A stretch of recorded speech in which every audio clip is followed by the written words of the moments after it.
Happy Times, un Belge, je me trompe de côté, un Belge à l'UFC, un nouveau Belge à l'UFC, c'est le troisième, j'ai vu des médias faire l'erreur. Ils ont oublié Cindy Dandois, je pense, évidemment, on sait tous que Tarek Saffiedine nous a fait vibrer au Strikeforce, il a ensuite passé à l'UFC, il nous a offert des belles performances, et puis il a pris sa retraite.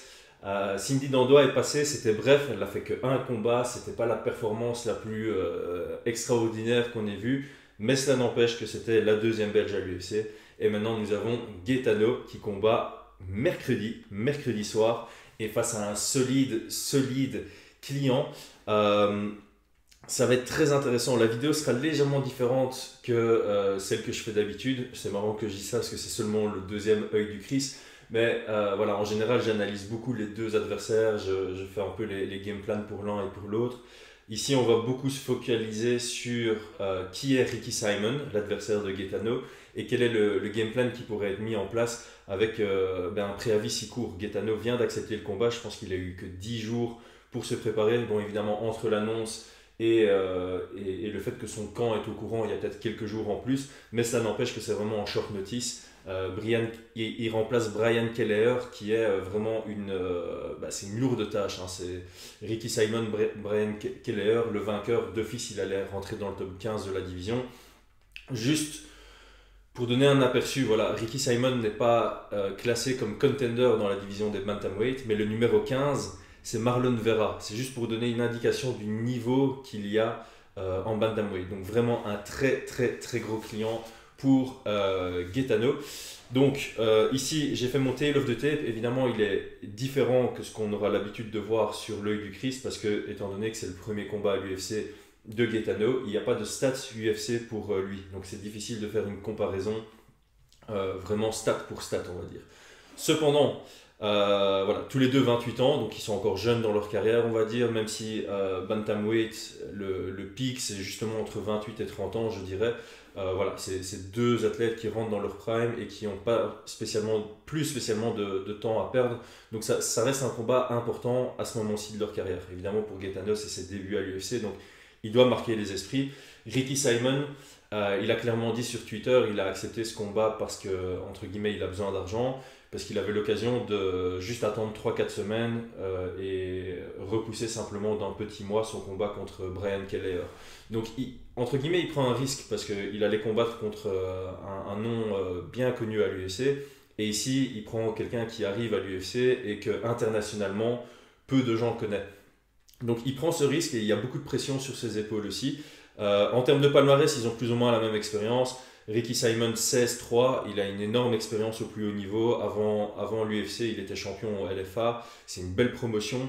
Ce sera son 7e combat à l'UFC. Et à l'UFC, il a pris des gros noms. Il a vraiment toujours affronté des athlètes qui étaient entre la 10e position et la 20e position du classement UFC. Bon, hypothétique évidemment, puisque l'UFC s'arrête au 15e contender. Donc on a juste un top 16. Gaetano, début à l'UFC. Alors moi les 3 stats que j'ai pris pour Ricky Simon, c'est d'abord ici takedown average, donc ça c'est le nombre de takedowns essayés au cours de 15 minutes. Donc par 15 minutes, Ricky Simon va essayer 6.66 takedowns, ça veut dire qu'il va se lancer sur en moyenne minimum 2 takedowns par round. C'est quand même une grosse moyenne. Les deux autres stats, c'est d'abord le nombre de coups qu'il encaisse par minute, 3,68, ce qui est plus élevé que le nombre de coups avec lesquels il touche, 3,21 par minute. Donc ici, qu'est-ce qu'on voit, justement pour ceux qui ont regardé mon analyse Holloway contre Qatar, c'est que le volume de jeu de Ricky Simon, tant offensivement que défensivement, est plus faible. Cela n'empêche, il est quand même fort dans l'action. On va voir ça dans les clips qui suivent. Maintenant, j'attire quand même fort l'attention sur le fait qu'il se fait plus toucher debout que ce que lui le touche ses adversaires, malgré qu'il a un palmarès positif à l'UFC. Donc ça indique, voilà, on le verra plus tard, il a très peu de lacunes. C'est un athlète qui est ultra complet. Il vient préparer à chaque combat, il a un game plan différent, donc je ne serais pas surpris qu'il ait analysé Gaetano. On en parlera encore plus tard aussi. Qu'est-ce que j'allais dire, il est intelligent, il a une très bonne anglaise et vraiment sa lutte est super solide.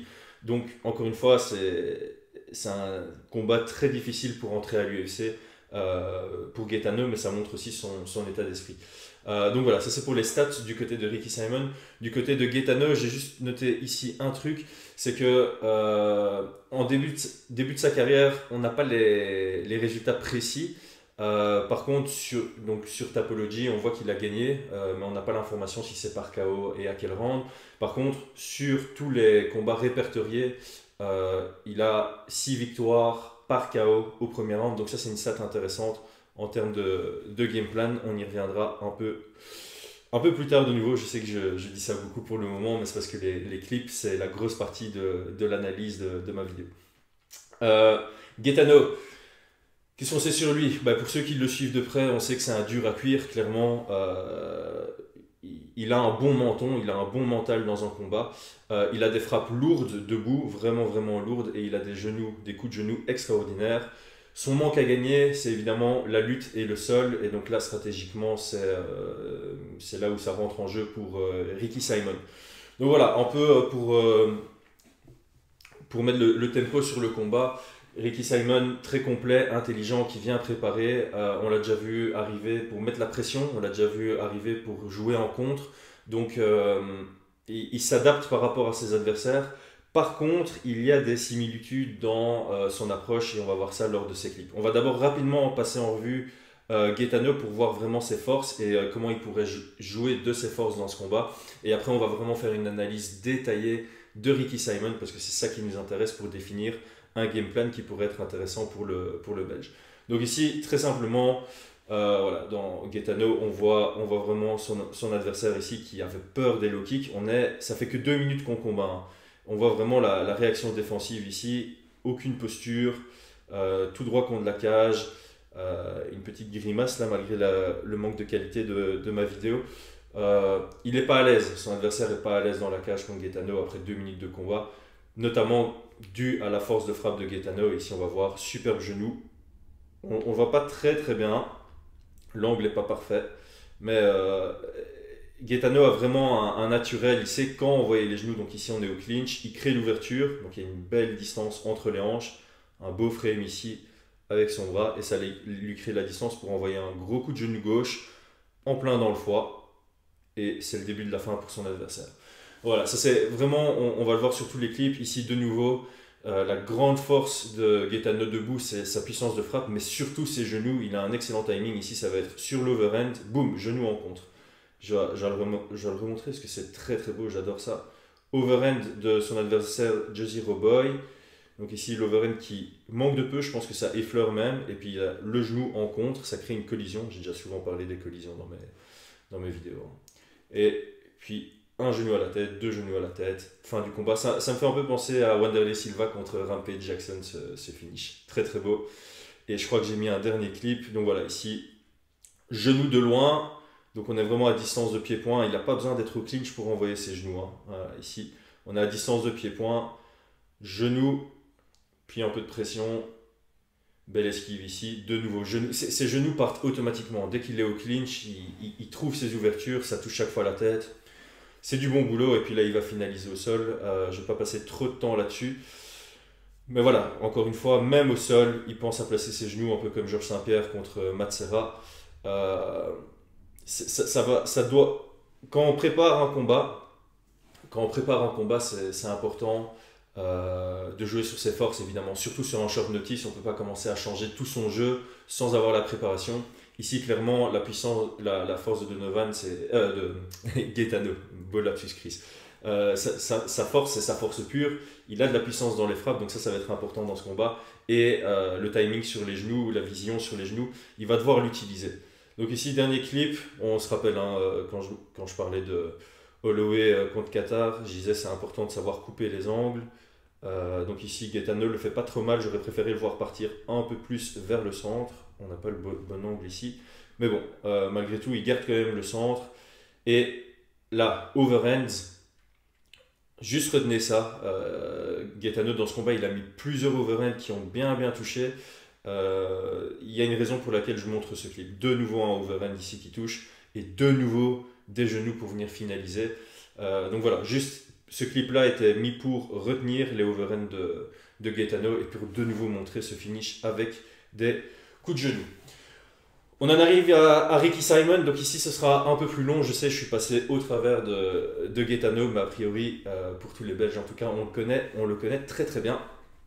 Ricky Simon, peu importe la stratégie qu'il a mis en place, la distance qu'il essaye d'imposer est toujours la même. Il essaye de rester à, on va dire, kicking range, mais vraiment le maintenir en permanence. Pourtant, c'est pas un kicker, c'est plus quelqu'un qui utilise la boxe anglaise. Mais pourquoi il fait ça? Il fait ça pour faire en sorte que son adversaire doit faire un step-in pour rentrer en anglaise. Et ce step-in, ça lui permet de partir en confrontation, en collision pour ses contres, mais il compte pas beaucoup en anglaise, et surtout pour ses takedowns. Ça, j'ai oublié de dire, c'est un adversaire qui est vraiment difficile à aborder parce que debout, il aime bien initier l'action. C'est pas spécialement en contreur, donc défensivement, soit il va désengager en pied-point, soit il va contrer avec un takedown réactif, donc il est réactif en lutte. Et c'est ça qui est vraiment difficile à aborder, c'est quand on initie contre lui, on ne sait pas s'il va désengager et reculer, ou s'il va shoot dans les jambes. C'est là où les coups de genoux peuvent rentrer en jeu, on y reviendra un peu plus tard. Mais donc voilà, ça c'est très important à savoir, c'est que Ricky Simon a un profil difficile à aborder parce que il réagit pas du tout deux fois de la même manière, et en plus de ça il varie entre pied-point et lutte. Donc soit il initie très souvent en pied-point, et quand nous on initie, soit il désengage et il arrête l'action pour garder le contrôle sur le rythme, soit il va partir sur un takedown réactif. Donc je reviens à mes moutons. La distance, il reste à distance de kicking range, et d'ailleurs il utilise rarement des kicks, mais il en utilise souvent à sec, et souvent les inside leg kicks, juste pour s'assurer, pour un peu jauger la distance et s'assurer qu'il est ni trop près ni trop loin. Donc ici on va le voir, voilà, il juge la distance, low kick, il recule directement. Ici il prend un low kick, il sait qu'il est à bonne distance pour en envoyer un. Voilà, ici directement il rentre dans le combat contre Yair Faber, il essaye d'en envoyer un pour un peu estimer ses distances. Donc ça c'est une arme qu'il utilise beaucoup à sec, ça marque des points, ça fait chier. C'est pas lui qui va finaliser un combat avec des low kicks, mais ça fait partie de son jeu. Donc une fois qu'il est à bonne distance, il sait qu'il est bien dans le combat. Maintenant, comme je le disais, le clip qui va arriver, ça montre exactement ce que je voulais illustrer dans ma séquence précédente. Soit il initie, ça je vais pas le montrer ici, soit il désengage quand l'adversaire engage lui-même, soit il réagit en lutte défensive. Et cette séquence contre Rob Font le montre directement. Donc voilà, Rob Font ici, il vient d'engager, il engage avec un jab overhand classique. Ce qui est très intéressant, c'est que Ricky Simon, il recule vraiment en ligne, il prend aucun angle. Donc ça c'est très intéressant, ça veut dire que quand Gaetano va initier, s'il surengage pas, il y a de fortes chances que Ricky Simon recule en ligne. Ce qui permettra à Gaetano de maintenir le centre de la cage et d'avoir son adversaire dos à la cage. Et je pense que ça c'est vraiment un élément clé. Voilà, donc ici il recule bien en ligne et on voit, hein, donc il a bien reculé en ligne, et juste sur un jab overhand de Rob Font qui était lui dos à la cage, c'est maintenant Ricky Simon qui est dos à la cage. Donc ça c'est un petit détail important. Hop, ensuite Ricky Simon, il engage, il voit que Rob Font veut contrer, il désengage, il arrête sa combinaison. Et puis là, voilà, Rob Font engage à nouveau, il surengage un peu, et cette fois-ci il n'a pas désengagé, il est parti sur un takedown réactif, et hop, il marque le takedown. Donc ici, très très propre, hein. Je vais montrer même au sol, il vient directement chercher le triangle de jambe, ici il a le triangle de jambe à la Khabib, les deux pieds de Rob Font sont croisés, ne touchent pas le sol, donc ça c'est vraiment la position idéale pour lui. Deuxième étape, il vient chercher le contrôle de poignet ici. Il ne l'obtiendra pas, mais on voit que il a vraiment les bons réflexes au sol. Ici, il vient chercher le poignet, et Rob Font qui défend très très bien, et c'est Rob Font qui vient prendre le contrôle de poignet. Ça va être intéressant pour Gaetano aussi. S'il se retrouve dans cette position-là, assis contre la cage, avec le triangle de jambes, il doit absolument faire en sorte que son poignet soit son appui. Donc il ne peut pas se faire contrôler le poignet, ça c'est une chose très importante, et il doit justement chercher à contrôler le poignet de Ricky Simon et le contrôler au sol, comme ça il a son appui au sol, et il ne peut pas avoir ses épaules qui se déposent contre le sol, parce que ça c'est ce qu'on appelle un takedown complété. Donc ça c'est vraiment dans la séquence. Ici on va revoir, hop, takedown réactif contre Borg, Et il vient de nouveau triangle les jambes, hein, vous avez vu. Hop. Il a essayé de triangle les jambes, ça n'a pas fonctionné, mais quand il marque ce takedown, son premier réflexe, c'est de venir chercher le triangle de jambes pour le contrôle. Ici, Ray Borg, très très bon réflexe de venir sortir son pied. Hop, takedown réactif contre Yaya. Encore une fois, surengagé. Takedown réactif. Donc ça c'est très important. Il marque ses takedowns surtout parce que Yaya, dans ce cas-ci, surengage dans ses frappes. Donc ici, on va voir, hop, vous voyez les pieds de Yaya, ils sont perpendiculaires à Ricky Simon. Ça veut dire que son pied devrait être ici et il le fait avancer, ce qui fait qu'il n'a plus aucun appui au sol et le takedown est très très facile. Donc ça c'est une chose à ne absolument pas faire. Ici ce sera pareil. Voilà, vous voyez. On voit pas les jambes mais on voit clairement quand il avance, regardez la hanche. Hein. Donc ici, la hanche a un angle de 45 degrés on va dire et sa hanche va finir comme ceci. Une fois qu'on a 90 degrés, c'est ultra facile pour les takedowns. Donc j'ai avancé un tout petit peu. Voilà. Ici, vous voyez, les hanches maintenant sont à 90 degrés, ce qui offre clairement le takedown à Ricky Simon. Mais malgré tout, très bon timing de Ricky Simon. Il n'y a aucun déchet. De nouveau ici, surengagé. Je ne vais pas faire une pause à chaque fois. Et donc voilà, je disais, il a une très bonne lutte réactive, mais il a aussi une très bonne lutte proactive. Donc ici, il a Ray Borg contre la cage. Il va envoyer 2 jabs à la tête, plus un genou à la tête. Qu'est-ce qui se passe? Ray Borg monte sa garde et ça ouvre complètement les hanches pour le takedown. Donc ça c'est très très bien réfléchi de la part de Ricky Simon. Genou, la garde est haute. Je vais revenir en arrière, le timing est parfait. C'est vraiment des détails techniques ici, regardez. Regardez comment il vient protéger sa tête et ça ouvre complètement les hanches pour le takedown. C'est du super beau travail de Ricky Simon. Sacré morceau. Hop, il soulève, il claque au sol et tiens, il va venir chercher le triangle de jambe. Mais je crois que j'arrête le clip trop tôt. Il cherchait le triangle de jambe, mais voilà. Donc, très bonne lutte. Vraiment, lutte défensive, lutte réactive, lutte proactive au top. Donc, très difficile à jauger ce qu'il va faire. Est-ce qu'il va désengager? Est-ce qu'il va lutter? Ça va être très important quand je vais parler du game plan. Ici, je vais juste montrer une séquence de son anglaise qui est assez technique, on va dire. Voilà. Donc ici, il cherche à échanger à courte distance, double crochet, uppercut, suivi d'un crochet tout vers la gauche. Ça montre un bon niveau en boxe. Généralement, les moins bons strikers, ça va être gauche-droite, gauche-droite, gauche-droite, ce qui est facile entre guillemets à calculer pour défendre. On sait que ça alterne à chaque fois.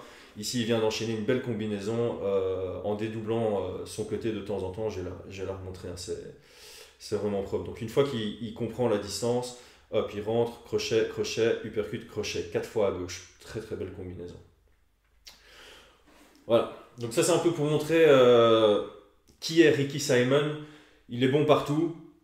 Stratégiquement il est très bon, c'est ça la vraie difficulté. Donc quelqu'un qui n'est pas spécialement bon stratégiquement ou qui vient tout le temps avec la même stratégie, entre guillemets c'est plus facile d'établir un game plan parce qu'il suffit d'analyser ce qu'il fait tout le temps et puis de venir avec un contre par rapport à ça.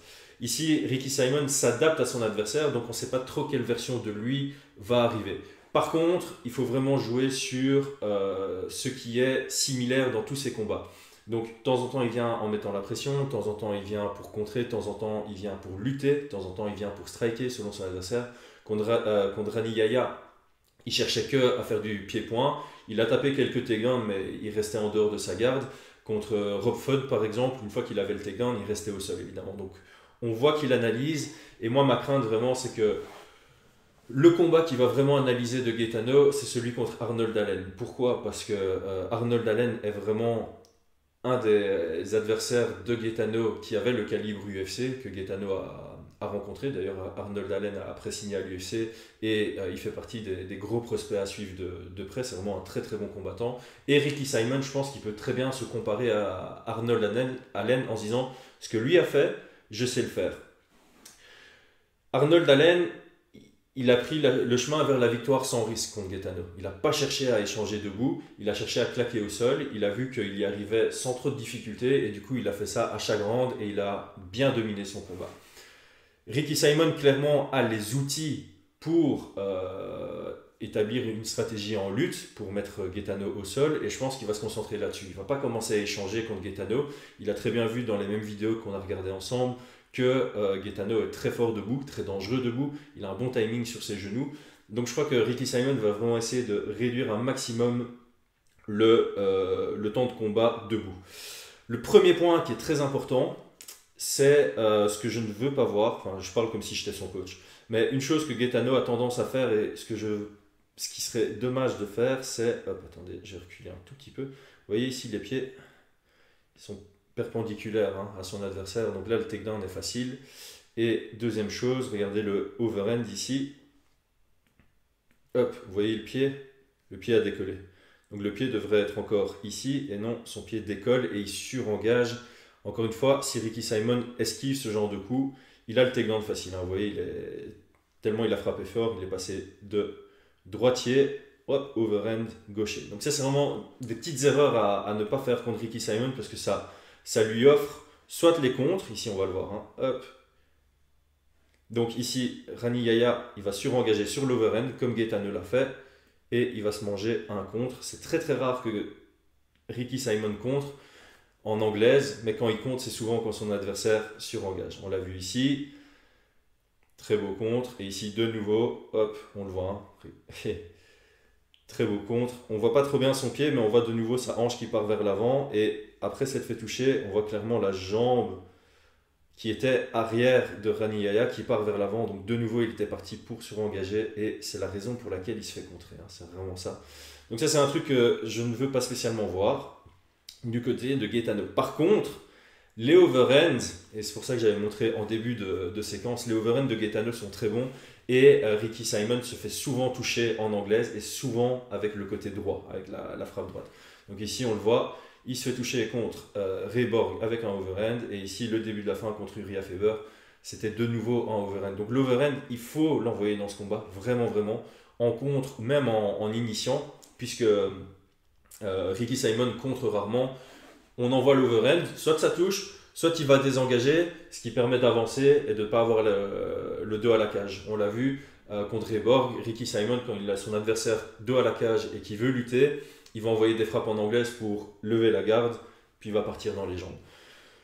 Donc ça, c'est un premier point. J'aimerais beaucoup voir l'overhand de Gaetano. Je veux qu'il l'envoie, mais sans surengager. Il faut qu'il soit propre. Vraiment, il faut que son pied arrière reste ancré dans le sol, et que ça reste son pied arrière. Comme ça, si Ricky Simon part sur une esquive sur l'extérieur pour shooter dans les jambes, Gaetano a pas le poids qui va vers l'avant. Il a son poids encore bien stable entre les deux pieds, et il peut facilement sprawl, créer un frame avec son avant-bras, ou venir chercher le underhook pour défendre. Donc ça, c'est la première chose. La deuxième chose, c'est on voit souvent, j'ai montré tout à l'heure, Ricky Simon recule beaucoup en ligne, il avance aussi énormément en ligne. Et donc ici, une technique qui pourrait être faite, et que pour moi Gaetano est capable de faire, c'est ce que j'appelle la Merbek Tezumov. Donc ici, on voit Urijah Faber recule, et Simon le suit simplement à distance, ok, mais il le suit. Voilà. Ici, Urijah Faber n'en a rien fait. Par contre, quelque chose qui peut être fait, c'est plutôt que reculer en ligne, c'est reculer avec un petit angle vers le côté fort, vers la main forte. Ce qui va se passer quand quelqu'un qui avance beaucoup en ligne, c'est qu'il ne va pas avoir l'habitude de ça. Donc il va avancer un peu en ligne, et puis il va mal se positionner, et ça va créer une collision. Donc si Tezumov continue à reculer par là, s'arrête et puis vient dans une frappe, on a une collision. Et il est extrêmement fort pour ça. Je vous laisse apprécier ce spectacle. Pap, direct, KO. Ça crée un KO automatiquement parce qu'il y a une collision. Donc on a vraiment l'adversaire qui avance, nous on recule avec un angle, et puis une fois qu'on a le bon angle, on plante les pieds, on envoie la frappe, et on est aligné pour le direct. Donc ça, c'est une deuxième stratégie que Gaetano pourrait utiliser. C'est s'il a vraiment le centre, et que Ricky Simon est contre la cage, et qu'il ne se sent pas d'envoyer une lourde combinaison, il peut reculer avec un petit angle, laisser Ricky Simon venir, essayer d'accélérer quand il recule, pour que Ricky Simon jauge mal la distance, et au moment où il s'arrête, il part dans un contre. Ça crée une collision. Donc ça peut être très intéressant. Et puis finalement, sur les forces, ça c'est très intéressant à faire contre Ricky Simon. Ricky Simon, étant donné qu'il fait beaucoup de takedown réactifs, il va souvent abaisser la tête. Il va souvent essayer de passer en dessous des frappes, abaisser la tête, partir sur les hanches. Quand un athlète fait beaucoup ça avec sa tête, la collision, évidemment, c'est le coup de genou qui monte. Et même si le genou ne touche pas, l'athlète l'aura vu. L'athlète aura abaissé la tête, il aura vu un genou venir, il aura peut-être esquivé, mais ça va rester dans un coin de sa tête. Il va se dire, ok, je dois faire gaffe quand je dodge, je dois faire gaffe quand je change de niveau, parce qu'il y a une possibilité qu'un genou arrive. Il sait, il a observé d'office, il sait que les coups de genou de Gaetano sont excellents. Gaetano doit envoyer proactivement des coups de genou juste pour lui dire, ils sont là, essaye pas de shoot trop souvent. Parce que, comme je disais, à mon avis, Ricky Simon va chercher à amener ça au sol très rapidement. Donc Gaetano, le plus tôt dans le combat, doit déjà menacer avec des genoux, même pas spécialement pour toucher. Ça peut être des feintes, c'est juste pour montrer que le danger est là. Donc ça, c'est Ray Borg l'avait fait dans le troisième round dans son combat contre Ricky Simon. Et du coup, Ricky Simon a beaucoup moins shooté par la suite par rapport à ce qu'il a fait dans les 2 premiers rounds. Donc ça, c'est vraiment très important à noter. Donc voilà, on arrive à la fin. Donc j'ai juste fait un petit récap. Donc quand on analyse un adversaire, il faut regarder ses forces et ses faiblesses. Ricky Simon, il a beaucoup de force, très peu de faiblesse. Sa faiblesse, c'est vraiment, il se fait pas mal toucher debout, surtout avec la main droite, surtout avec la main arrière. Ce qu'il faut absolument pas faire, c'est surengager. On peut chercher les contres anticipatifs, ça c'est un petit truc aussi, c'est créer des collisions. Ricky Simon, il initie, c'est pas le meilleur boxeur au monde, donc il initie, mais il aime pas spécialement contrer en anglaise. Donc on peut imaginer Gaetano partir sur des contres quand Ricky Simon initie, mais ça doit être des contres en single attack. S'il contre avec une combinaison, c'est là où Ricky Simon, dans l'échange, peut partir dans les jambes. J'aime pas trop combiner contre quelqu'un qui a une si bonne lutte, je préfère les single attack. Donc initier en single attack, contrer anticipativement en single attack, ça peut être vraiment, vraiment bien pour Gaetano. Le dernier point, c'est plus par rapport à la situation du combat. Ricky Simon était prêt à prendre Brian Kelleher, donc il est ultra préparé, le cardio est au top. C'est un combattant dur, il a beaucoup d'expérience, donc on sait qu'il sera au top de sa forme. Gaetano, il a pris le combat à 10 jours, il y a le voyage qui est compris dedans, il y a tous les examens médicaux qui sont compris dedans, donc clairement il n'a pas la même préparation que Ricky Simon, et tu rentres pas dans un combat pour ne pas perdre de manière drastique, tu rentres dans un combat pour gagner. C'est le genre de combat où si Gaetano ne prend pas de risque, ce sera un low risk, no reward fight. Donc s'il prend pas de risque, je pense qu'il part vers une défaite quoi qu'il arrive.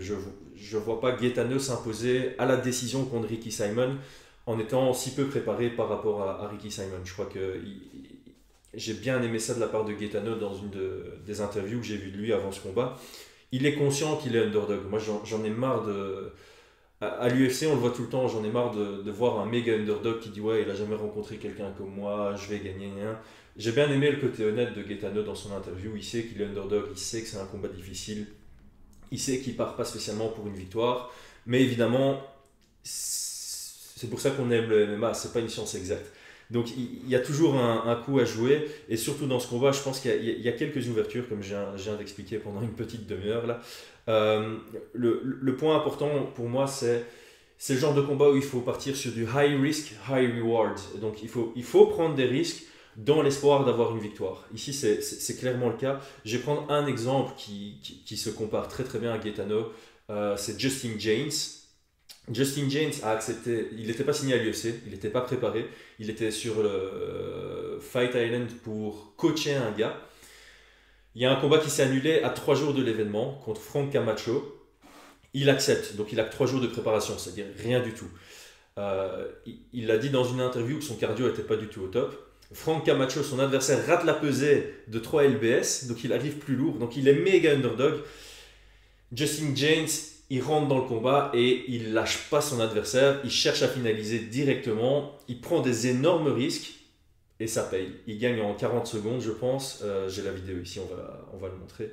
Voilà, donc ici, on est à 30 secondes du combat, on voit qu'il rentre dedans. Hein. Il rentre dedans, il laisse aucun espace ici. Fin de takedown, crochet à la tête 2 fois d'affilée. Il reste, ça fait que 30 secondes qu'on est dans le combat. Et puis ici, pression, pression, pression. Il donne tout. Et il va obtenir le finish.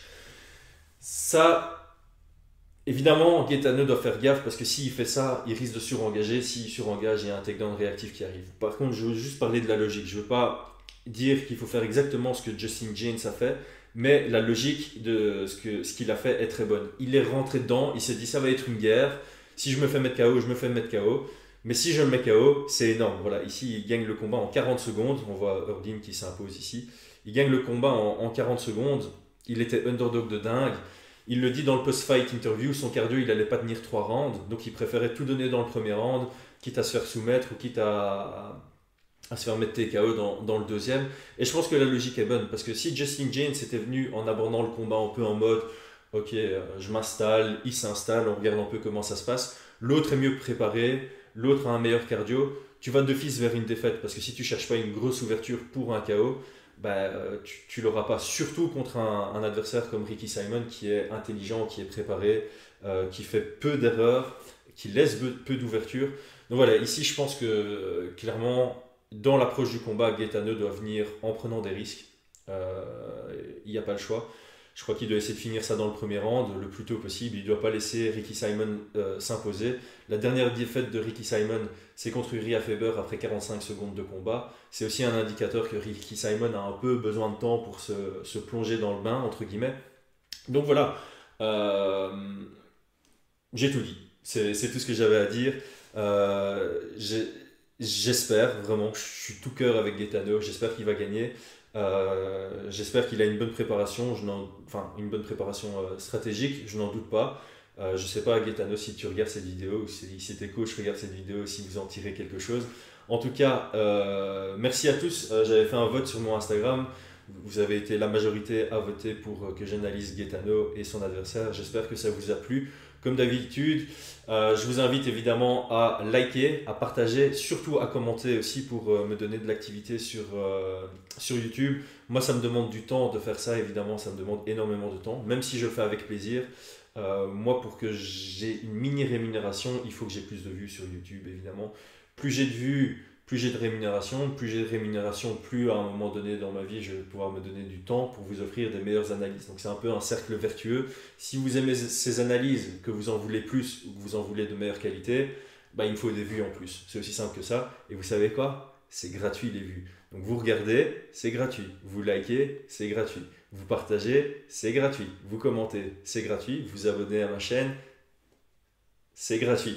Ok les gars, c'est tout. Nous on se retrouve ce soir sur Eleven Sports pour le main event Holloway contre Qatar et toute la main card. Ça commence à 21h si je ne me trompe pas. On se retrouve mercredi pour le combat de Gaetano. Ça ce sera sur l'UFC Fight Pass par contre en headline des prelims. Et puis pour la main card, je serai avec vous sur Eleven Sports. Et samedi prochain, Dustin Poirier contre McGregor 2. Ce sera de nouveau sur Eleven Sports à 4h du matin. Et ce sera de nouveau avec moi. Je vous souhaite à tous une bonne journée, une bonne soirée, une bonne matinée. Ça dépend quand vous regardez. Merci d'avoir suivi. C'était Chris Gunacht. Et tout le meilleur à toi, Gaetano. Représente bien la Belgique à l'UFC. On a confiance en toi. Cheers.